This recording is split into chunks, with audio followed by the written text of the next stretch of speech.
In this video, I'm going to talk about how to get good people in your building who want to work hard. You play to win the game. Hello? So I talk to shop owners all the time, right? I'm part of business development groups. I have shop owners who are friends. I love to talk shop. One of the things that we just constantly comes up and constantly comes up and constantly comes up is I can't find a technician. I can't find a good service advisor. Guess what, guys? Yes, you can, right? There's not a lot of them. There's not a lot of them. And we all fight for them and we all cut each other's throats to get them. And we all do this thing where we overpay. And I mean, I would encourage you not to do that, but we'll overpay because we're in a bad spot. And here's the deal. The time to find the technician that you need is not when you need the technician. That's not the time. Right? The time to find the technician is months before you need the technician. This is a true story. I can remember sitting in Wendy's, 8 o'clock at night, going through resumes. I wasn't even hiring anybody.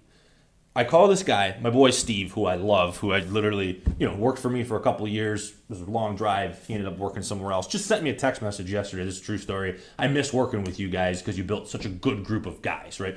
But I'm sitting in Wendy's. This is years ago. This is like 5 years ago. And I came across his resume because I stalk people online and their resumes because you can never stop recruiting. I was like, man, this is an awesome resume. I picked up the phone. I called the guy. I didn't have a spot for him. He was such a high-level technician in my little piss-ass shop in Livonia where all we did was like brakes and tires and front end. I couldn't even have hired this guy. I just wanted to talk to him. So I called him. I said, hey, how you doing? He was a super nice guy. And I was like, man, I got to get this guy. Right? So we kind of talked. I said, is it all right if I call you if I ever have a spot open? He said, absolutely. It was 2 years later before I actually hired this guy. Right? So I would call him, right? Just to talk to him. Say, hey, how you doing? Literally. You can ask me who it is. I'll give you his email. He'll tell you. We talked probably 5-6 times over a 2-year period, and I never had a job for him. Right? All I did was call him and say, hey, what's going on? Hey, I got a question for you about a problem that we're having on a car. Can you help me? And he was more than willing to help me. Right? 2 years. And then I finally hired him. Right? And worked out well. Super nice guy. Like I said, he chose to drive an hour to come and work in this very shop, in which, that lasted about 2 years. And then, he's got family, kids, and, we parted ways, but we're still friends. So the time to recruit is never when you need someone. You need to build these relationships long before you need someone. Right? So right now, I probably have, we just hired one of the younger guys that I've been working on. We just hired a guy. The first time I spoke to him was 6 months ago. Didn't even have a position, but I never stopped posting. I never stopped calling on these resumes. And once I sit down with someone and I talk to them, right? I say, well, you know what? Maybe you're not the best fit, or, we're looking for someone a little bit higher level, or we're looking for someone a little bit lower level. Is it all right if I call you as we need something, right? Or as if a spot opens up, can I call you?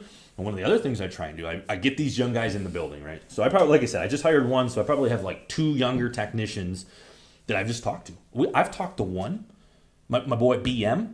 I've talked to him for over a year. We've probably talked on the phone 5, 6, 7 times. We took this guy. This is a technician who's 28 years old. He doesn't even work here. We do a group trip to Cedar Point every year. And guess what? We took him to Cedar Point. Last year, we brought him to Cedar Point with us because we wanted him to see our culture. Right? I didn't have a spot for this guy. But I said, you're a young, talented guy. And one day, we need to work together. Come hang out with us, man. Just come see how we roll. Come see what we do. Come see the fun we have. Come see the people. We took him to Cedar Point. I haven't hired this guy. I probably just talked to him like 2 weeks ago just to say, hey, what's up? How's it going? Right? But the point of this is you never stop recruiting. And you don't, right? You can never find yourself in a position where a technician says, sayonara, I'm leaving.